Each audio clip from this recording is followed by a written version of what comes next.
says, I've been burned a couple times by it. So that's why I titled it Afraid of Managed Solutions. I have 11 years of experience in dynamics for manufacturing, sports, a whole bunch of different industries. I have my MCP certificates. I consider myself an evangelist for the Power Platform. I really enjoy speaking and promoting what it can do. And little fun fact, I used to be a Navy photographer back in the day when I was a kid. I work for Dynamic Consultants Group. We're a Microsoft Gold partner. We're a full stack Microsoft service provider. So everything on the Azure side and everything on the Dynamics side, we fully support. And that's what you need to know about us. We do have a global presence. We do work with clients over in Europe as well. So it's definitely a growing organization, and I'm super excited to be a part of it. What we're going to cover today, we're going to do a basic overview, what are solutions. We're going to talk about managed versus unmanaged, what are the differences, some of the challenges, how to handle conflicts. And then the biggest piece I want you to take out of this is how to create your own lifecycle management. Application lifecycle management used to just be a side thought for developing our solutions. And in reality, we need to think of, as a developer, just because I'm not using custom code all the time, I really should have application lifecycle management as a forethought of how I'm building solutions and how I'm implementing. And I'll offer you some tips. So in the current world, what's happened is we've implemented more agile techniques into our process.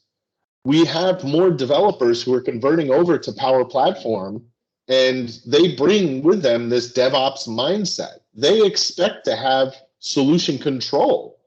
Also, line of business apps, because of Power Platform and the Dataverse, has increased the rate of change. They're able to implement a proof of concept in the matter of a week. And in a week, I can build a proof of concept for somebody and have it out there. And then I can't turn around and tell them it'll take them 3 months to build it. So the rate of change has really increased to keep up with. So pushing out updates, that's important now. And having that update experience be seamless. We don't want to interrupt production environments. We don't want to interrupt end users. And we don't want to impact the business. Some of the challenges in working with solutions that we come across: import timeouts. So we're going to import the solution, it times out. Solution layering and application. How do we know what functionality is displayed to the user based on the layers of solutions that exist? The merging configuration, what gets merged and how does the system determine what wins? Collisions is when you have two things that are worked on in two separate solutions. What happens when you have two different fixes going in for the same attribute or same feature, same component? Patching solutions used to be a way to go, but that is no longer. So patching is going away. So how do we handle updates? Deleting configurations. A big fear of mine when working with managed solutions was that I would push out a managed solution and be afraid that I left out something and it would get deleted. How do I know that things are getting deleted, and how do I control that? And then automation. Speaking of the DevOps mindset, what if we automated the solution deployment process? What if that was a matter of checking in, components to a source code, source safe, like DevOps has connects to Git repository, right? And then DevOps went through and automatically deployed my solution for me. That would be interesting, right? I wouldn't trust it right away, but it would take some testing. But it is possible. So here's some pitfalls we come across. We work with, when working with solutions, sometimes we have multiple solutions in a single dev instance. And this is common. I have this. And none of this is to point fingers. This is stuff that I do and I come across and make it difficult for managing solutions. So having multiple solutions in a single dev instance That's common. You're going to have that, but it does create some difficulties when managing your solutions. Multiple solution publishers across solutions being developed. This is a big, you got to watch out for. So if you have solution publishers and you have multiple of them, you cannot combine components from one solution publisher into a solution from a different solution publisher. So if you create a field or a table inside one solution publisher, and then you want to push an update, you'd have to create a separate solution for those updates. You couldn't combine them. So it's something to watch out for down as you go. It's not something you want to have unless there's a real absolute need for it. Solution publishers really should be used to indicate the entity or organization that's doing the work, right? Not the individual. Other things that come up for pitfalls, having lack of good solution version control. So they're XML files. There's really when you export it, you can save the solution into a source control, but it doesn't source control the individual components. There was lack of solution segmentation. So if you don't break up what you put into a solution, that can really cause some issues. There's solution dependency. So version mismatch between environments. If you're not using proper lifecycle management where you're updating the version of your solution each time you promote it to higher environments, then that's going to cause you some problems. You're not going to know which fix is deployed. If every version is 1.0, then how do you know which one has what change in it? And then how do you undo those changes? The manual deployment of solutions is risky. And then deploying unmanaged solutions to production. Now, we all do this, but Microsoft has mentioned several times publicly that they want to move to managed solutions only in production. Now, how they would do this, I have no idea. But if they did, then you would be required to use managed solutions in production. And that would be difficult if you didn't have some sort of lifecycle management process or some way of working and understanding of what managed solutions do. So here's a little context. Maybe I should have started here. What are solutions, right? So solutions are just a zip file. They contain XML files that contain components that are changed. So when you create a field or modify a view, create a form, modify a form, those changes are contained inside the XML changes, the customizations. Every component has a node in the XML. The tool to package, there is a tool to package changes together. You can move changes from one environment to another, or solutions are the tool to package changes together. So you take all your changes and put them into one solution that exports as one zip file that has these several XML files in it. There's no point in source control, like I said, because you're not source controlling the individual components, you're just source controlling the one file.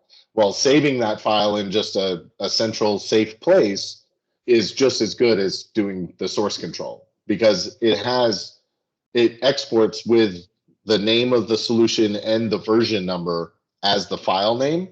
And so that's really your form of control. And it's risky for developers to work on the same solution. So it's, beware. I've had some issues where if two people are working in the same solution, you can get some corruption going where one of the changes isn't saved or something like that. These are just examples of solution components. The data model could be in there, user interface, processes, other. Microsoft is continually making almost as much as they can possible about the Dataverse. Solution aware is what they call it. So solution aware, they mean capable of being put in a solution. Managed versus unmanaged. Managed was introduced in version 5.0.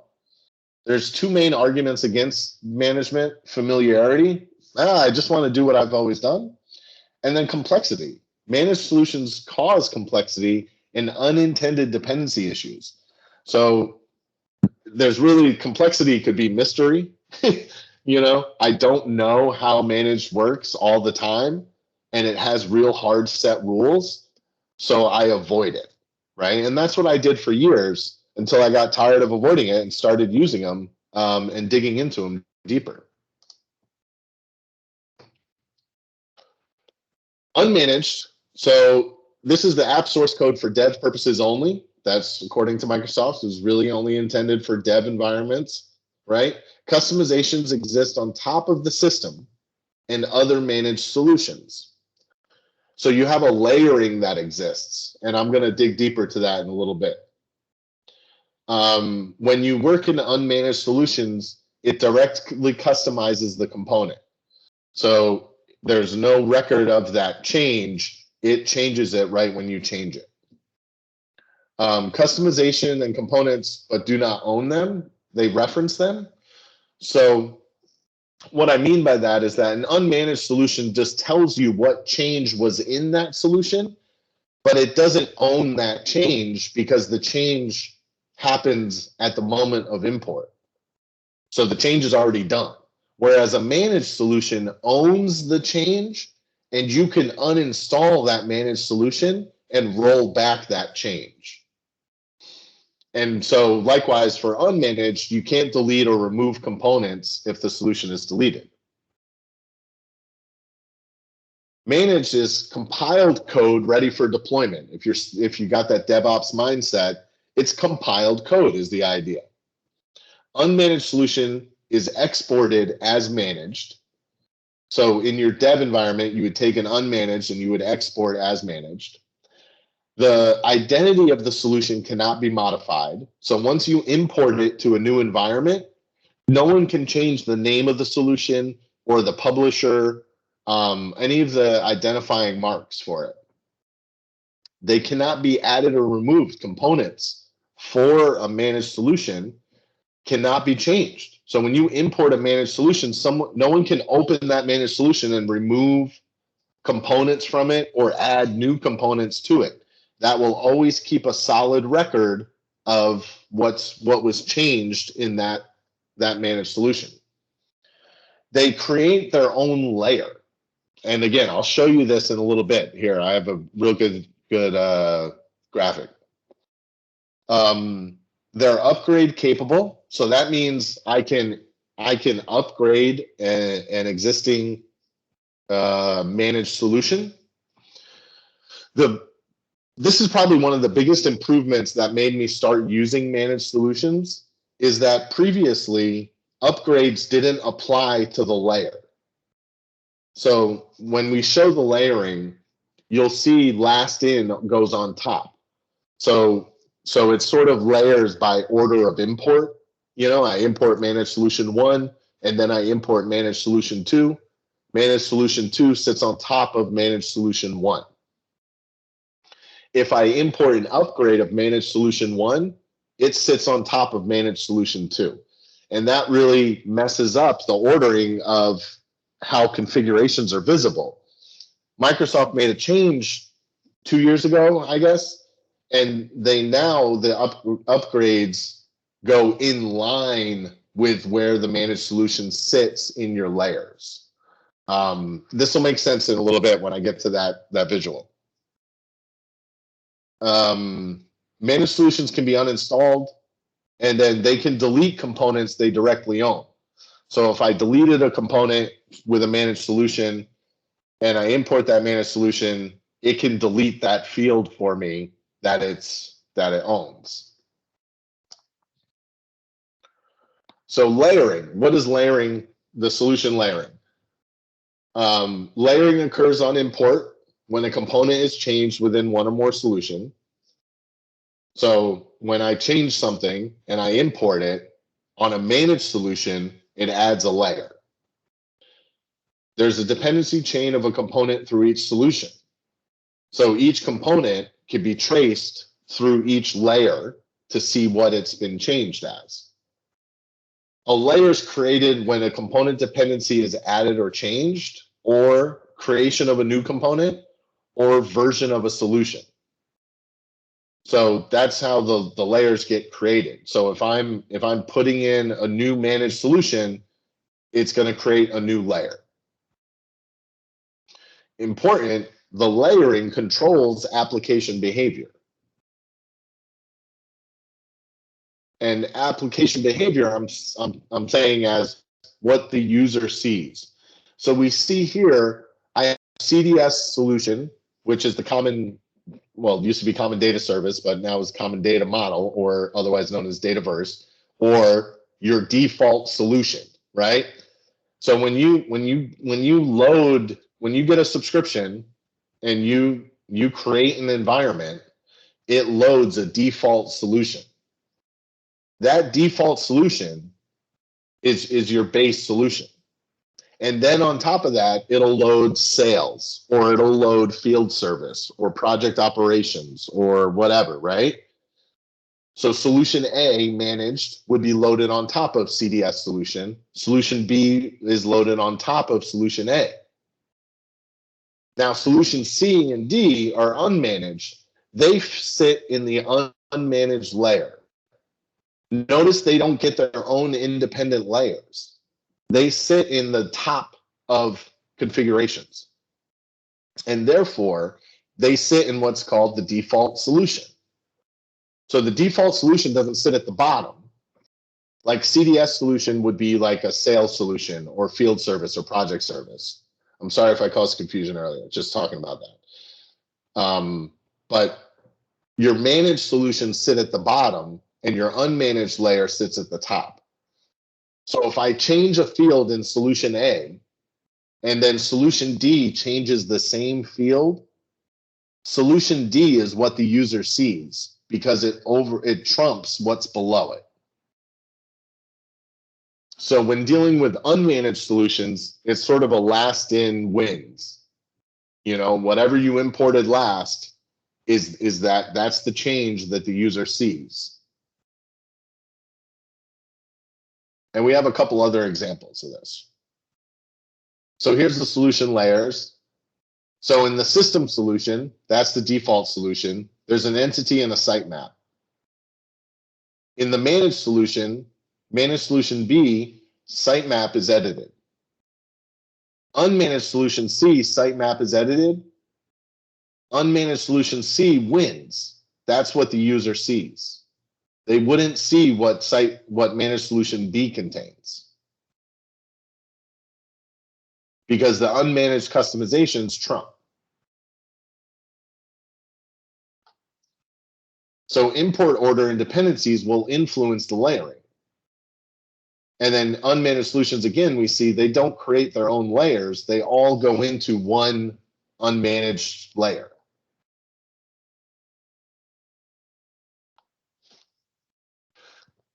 When working with managed solutions, on import, you have the option, there's a checkbox in advanced settings that says you can override unmanaged customizations.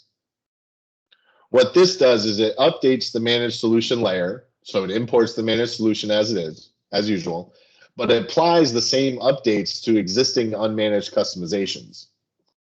So if I have a field on my managed solution, field A, and field A is also customized in the unmanaged layer, it removes that unmanaged layer's customization. So it's okay to do that, but you got to be careful because you could remove configuration or customization that you didn't want to remove. So you got to really know what you're doing there. I would be very careful of using that unless you specifically knew, okay, field A, I know exactly what's customized on it, right? Because it changes the behavior of the application. That's why it's risky.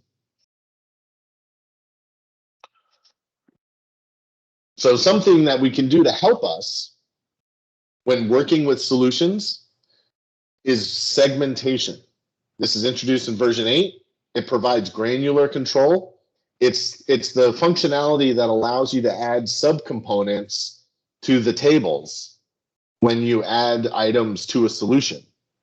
It's the concept of not adding everything into a solution. So you can either, you have two choices with segmentation. You can add all assets. So you add all the attributes, the forms, the relationships, the business, you add everything. But when you do that, let's say on a contact record, you're only working with the job title field. Segmentation would say, best practice, only add the job title field to the contact so that your solution only contains what you're changing. Old practice was add all assets, and you would add everything on the contact into the solution and then just change the job title. Well, the problem with that is you bring in unintended dependencies and you wind up modifying unintended assets. So that's why when you're working with a solution, you want to have the fewest amount of components as possible that only contain your changes.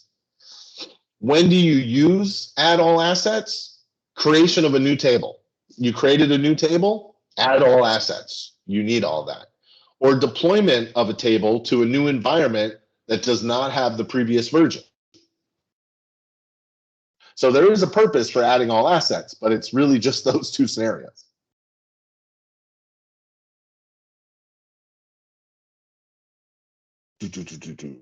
So solution segmentation. Further down, adding the subcomponents.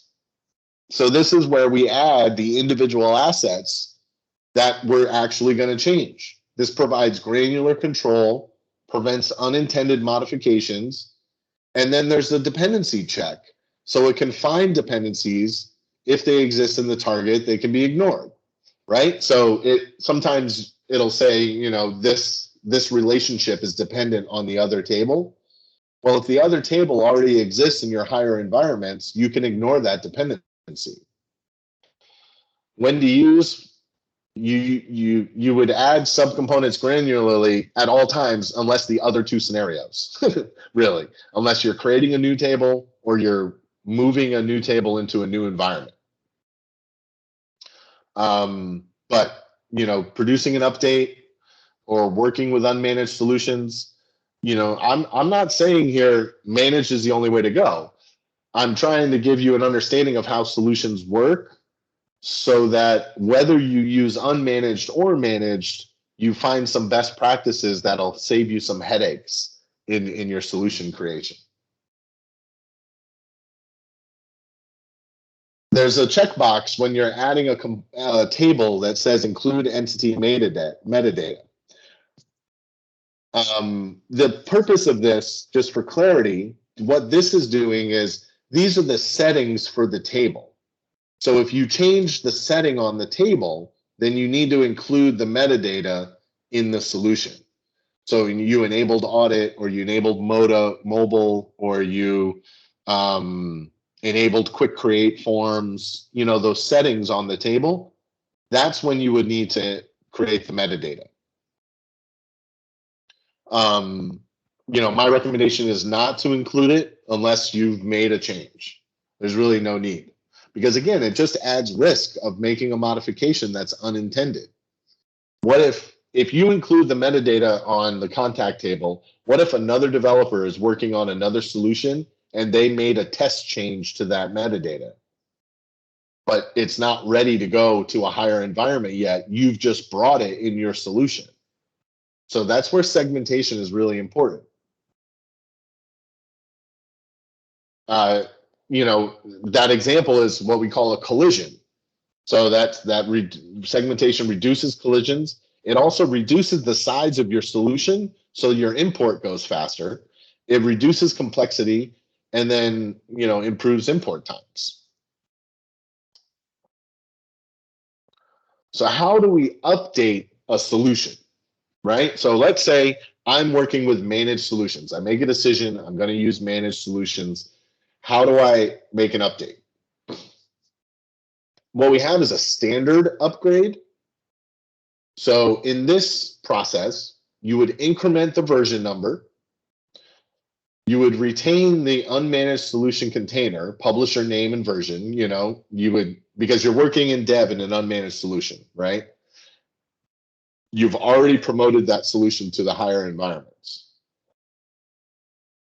But you want to upgrade. You have some further changes that you need to make to the components that are already in the higher environments. For a standard, you can remove the unchanged components. So let's say we created a new table and we moved that to the test environment, table A. Now I need to adjust field B on table A. Well, I can go back to that unmanaged solution that has the whole table in it and remove everything that I'm not going to change. And just have field B for table A in that unmanaged solution that has the same name, same publisher, same version, right? So you export that, and now it only contains the one change you wanted to do. And then import, and it will create a new layer directly above the previous layer, effectively replacing it. I know, this is crazy. What does this look like? This is what it looks like. Here we see step one. I imported a managed solution, solution A, and account number length equals 30, right? Solution B comes in, it's managed, so it creates a new layer above A, and the length is 50. The user sees up top length of 50. Now I want to do an update to solution A to make account number length 35. So here is that update highlighted in red. 1.0.0.1 has the length of 35. But the problem is solution B is still there with length of 50, so the user still only sees length of 50. But we see how the upgrade, when I imported it, replaced what I had.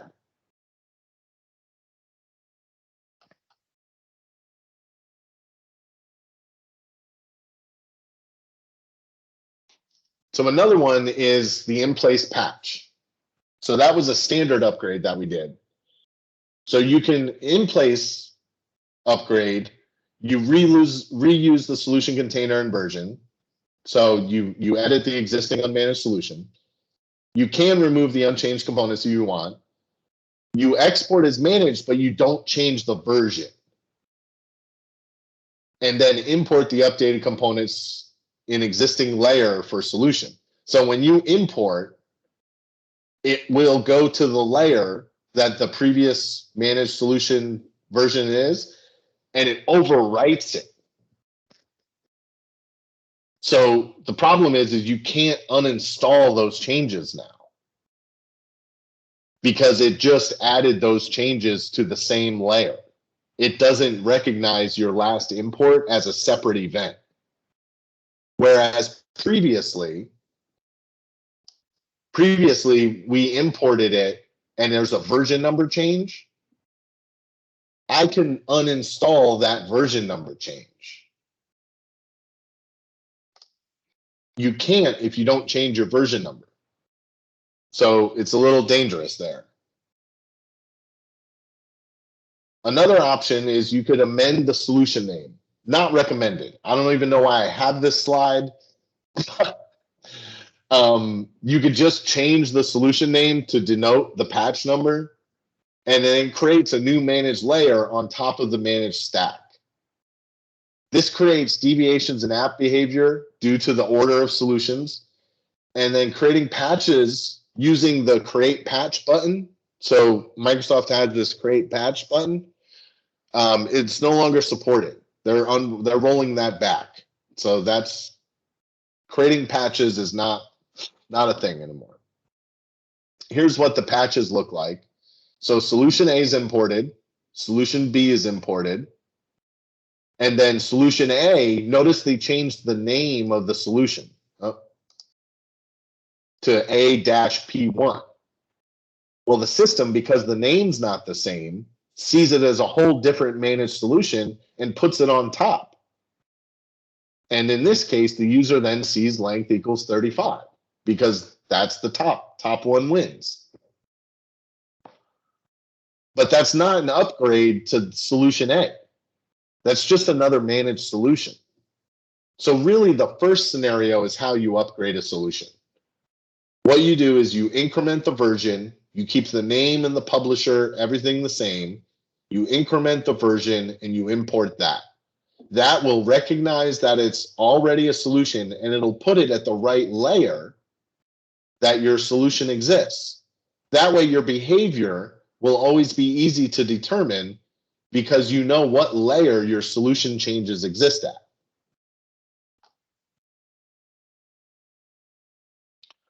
So there's a feature called stage for upgrade. What does the stage for upgrade do? Upgrade immediately upgrades the solution on import. So managed solution with higher version imported, layers directly above the previous. It'll layer right above the previous. And so it essentially replaces the previous solution version. And then it's used for upgrade as straightforward updates. No need to delete, you're just upgrading the solution. You just import it. That's a straight upgrade. When you select stage for upgrade, it imports it as a holding solution. It gives you the ability to delete components. So you have the ability to conduct data migration before applying the solution. Because when you stage for upgrade, it shows both changes. So let's say in my new solution, I deleted a field. I changed a field from an option set or from a string to an option set. Well, if I just import that as upgrade, normal import, it's going to delete the field and I'm going to lose the data in the string field. But if I stage for upgrade, it keeps the string field and it gives me my new option set field. So now I can perform a data migration from the string field to the option set field. Once I'm done, I can apply solution. And then it'll remove the other field and finish and put the solution in place. Plugins. So version 9 introduced some constraints on plugins. So new plugin types introduced are based on assembly version number. So this is very important. So now your assembly number, version number, for your plugin must match and it must be incremental. It will not allow you to import and update to a plugin that has a different assembly. So this goes back to improved source control in your development environments. It'll only do an update when a major or minor assembly version is changed. This avoids missing dependencies. So if one version is dependent on something else, it's going to make sure that it's an actual upgrade. And then it solves for import and deletion failures. So they've made some fixes that when you are importing and versioning, they've improved that process.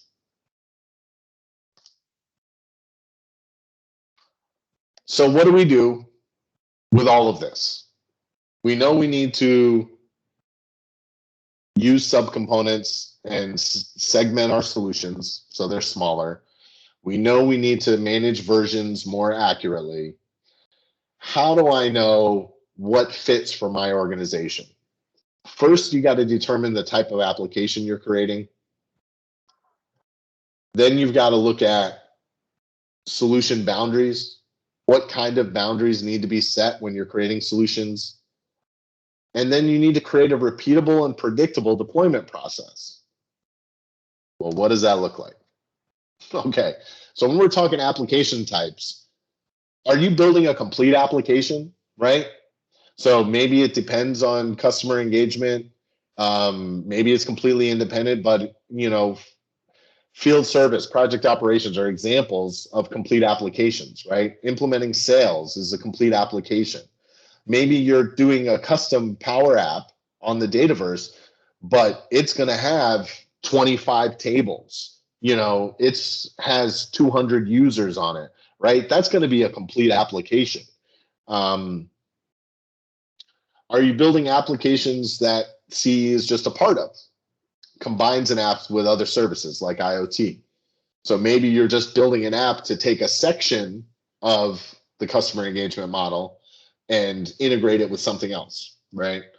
Are you just adding features, right? Maybe there's a simple vanilla import of sales and you're just adding a few features. You're augmenting the existing functionality.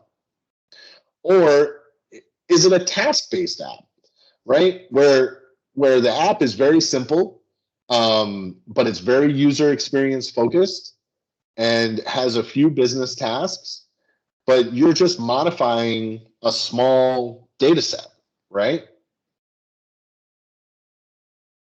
What do I mean by solution boundaries? So it really is dealing with your deployment model. Do you have a single instance or are you dealing with multiple instances, right? And this is single environment or multiple environment, right? Do you just have production? Are you a small organization and you've just been making changes in your production environment directly? Well, then you're not importing solutions, so you're going to always be working in unmanaged solutions. But instead of editing the default solution, you could, if you're a single environment, you could create unmanaged solutions that structure your changes so you can easily find where you make changes. Will the app be deployed to multiple customers? So are you building something that's going to go on AppSource? You want to have managed solutions so that you can have control over the content of that solution. Will it be going to multiple regions? Regions can impact functionality that's available. Will that be deployed to a single global instance, right? So are you just one, but there's several languages and several currencies in one environment? All of those things, impact it, right? Time independence. So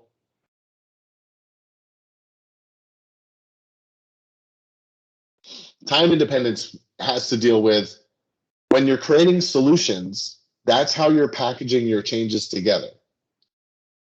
Will you be working in such a fashion that you'll be moving changes at different timelines, right?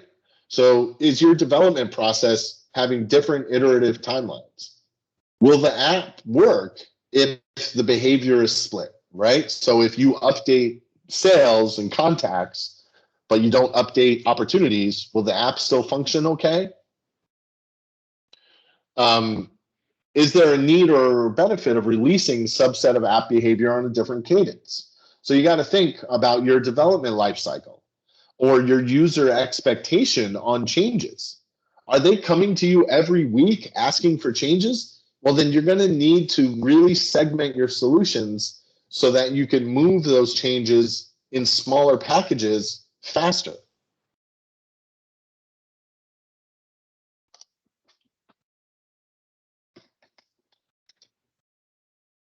So what we can do is we can create configuration of version control. So how do we do this? We enable the agile teams to deliver while minimize collisions by separating out solutions for them. So don't have everyone working in the same solution. When I get a ticket and it has a task on it to work to configure something inside the system, the first thing I need to know is what solution am I going to work in to work on that issue. And to do that, you need to know what your team structure is like. How much isolation from each other is needed? Do you need to service existing release while working on the next one? What if you need to provide a hot fix? Something broke, but you're in the middle of developing the next update. How do you provide that hot fix? Well, the answer would be a solution, right? You would create a solution that's specific to that managed solution.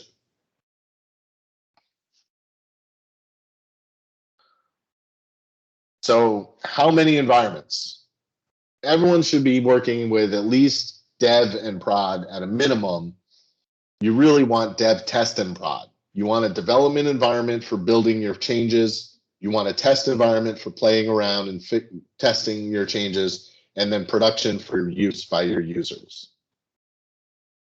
Microsoft recommends a separate environment for each developer, 2 for each solution if you need, right? Like I don't go that far. I've seen it built out that far in very large projects.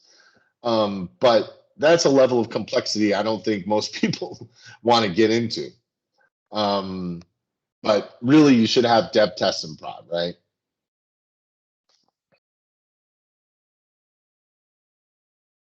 With a single development instance, your deployment process goes from dev to test to prod. With multiple development instances,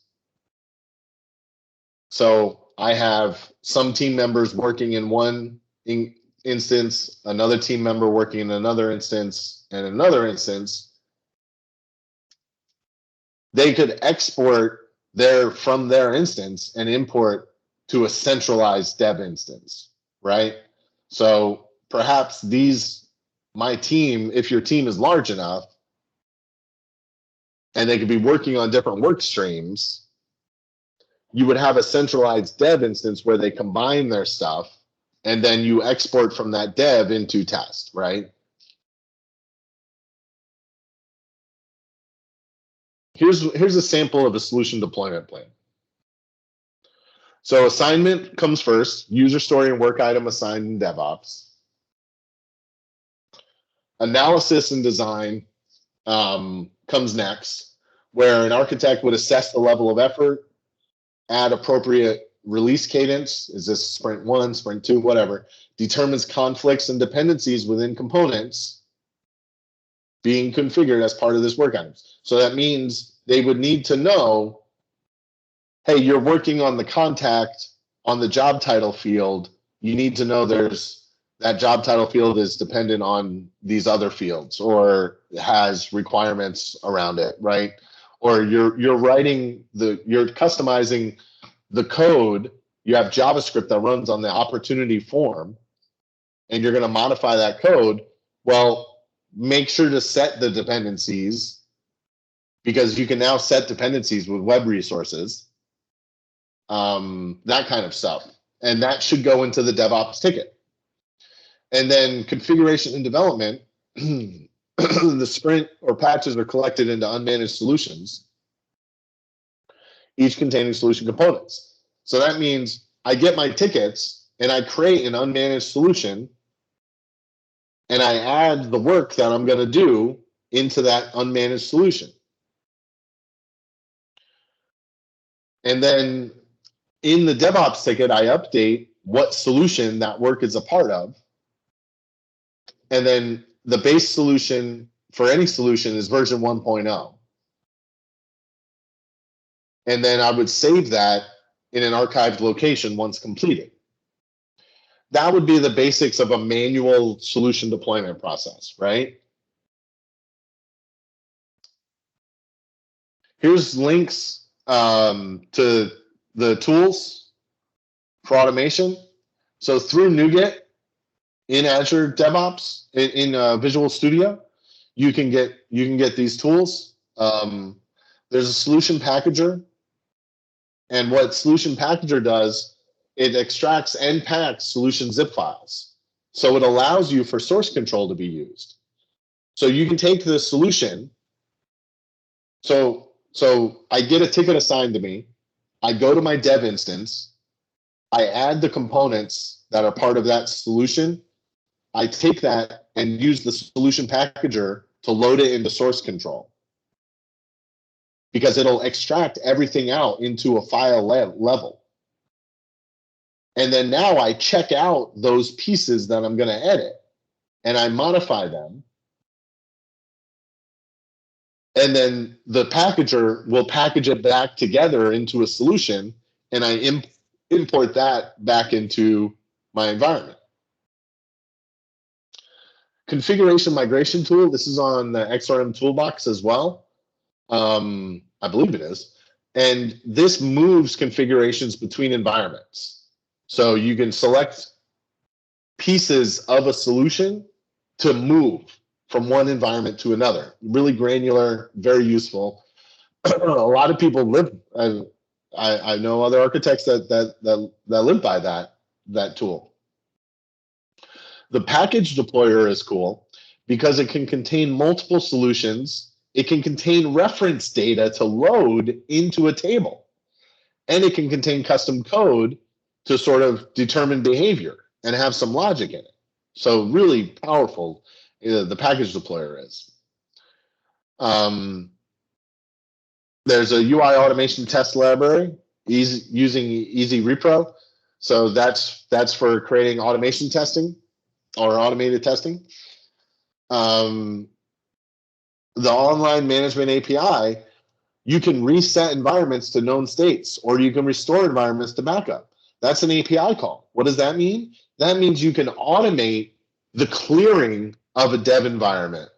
You can automate the cleansing of that, right? So I could deploy a solution and then go back to my dev environment and wipe it back to base, right? Solution management, it's solutions, build, test, deploy. Here's the levels of complexity. So single solution approach, manual export import, basic version control. That's level 1. One or more solutions is level 2. Well-defined solution boundaries, manual extraction, unpack of solution via solution packager, check into version control. Level 3 would be solution segmentation as practice, patching as practice, export and extraction via solution packager is automated, right? And level 4 is reusable common solution libraries are defined and refactored. So these are just levels, of complexity that you can move through. So where to start? First, come up with a process. What works for your team? You got to identify the process first. And then what tools do you need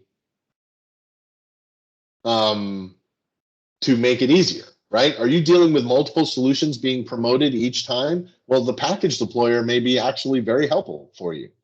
Are you having problems with version control? Well, the solution packager could be very helpful to check in and out of source control. Because see, your source control unpacks each piece. And I'm almost done here. We'll get to the questions. Tips for unmanaged solutions. Keep your solution size small. Come up with a strong naming convention so that it's standard. I have one environment where I use the ticket number from the support desk ticket to indicate the solution name, right? Centralized solution control. Have someone oversee the deployment process. And then I recommend it for small environments, maybe for future releases if you're making feature updates, like if an organization is small enough and you're coming at changes on a rapid pace, well, then maybe working with unmanaged makes sense and is manageable for the rapid dev deployment. Managed, single publisher across environments, very key. When you start dealing with managed solutions, you got to make sure your publisher's right. Least number of solutions possible. Avoid multiple solutions modifying the same component. So when you're dealing with a managed solution environment, you want to have one solution that has all of your changes and you just work in that one solution.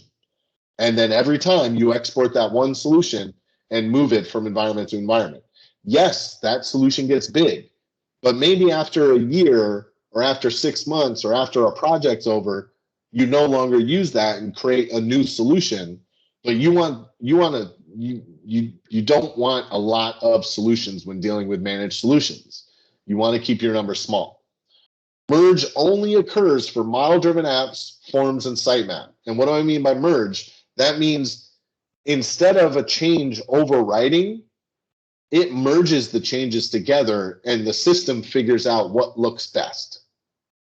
So it's hard to tell when something merges. So just remember, if you're moving model-driven apps, forms, or sitemap, you don't want to have sitemap in 5 managed solutions.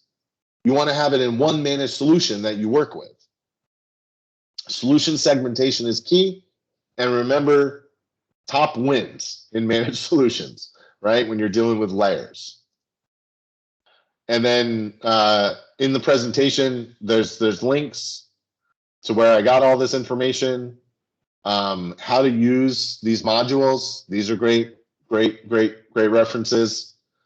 And if you scan the QR code, that'll send you to a form you fill out, and we'll send you the presentation. And then now we can open up for questions.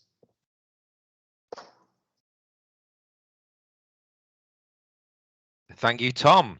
So a lot to cover there, but it's definitely something that's highly valuable knowledge for the attendees. Lots of comments.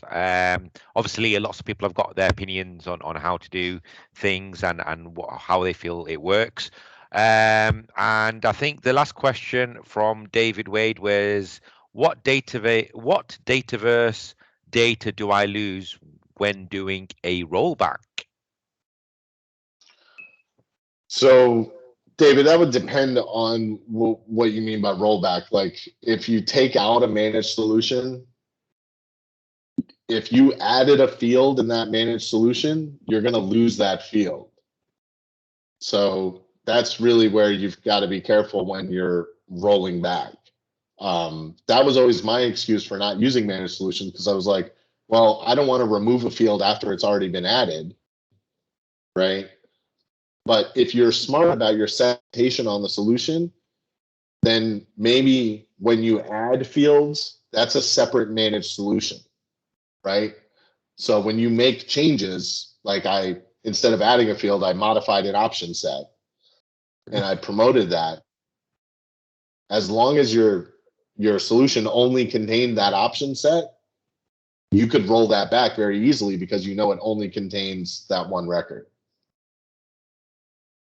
Joe is asking, any way to make it easy for end users to update an option set value in a managed solution without having to do it in an unmanaged solution and re-export it? No, you'd have to. Your option sets have to be updated through the solution. So I don't see why you couldn't create a solution with just that option set field in it, and then export that as managed and import that into your higher environments. So Vitali is asking, in which cases should I use a patch? Shouldn't use patches at all anymore. So the patch functionality is deprecated. You can, a quick Google will give you the Microsoft doc where they say don't use this anymore. It doesn't work like they intended it to. So they're rolling it back. What you want to do is you want to do your version upgrade. So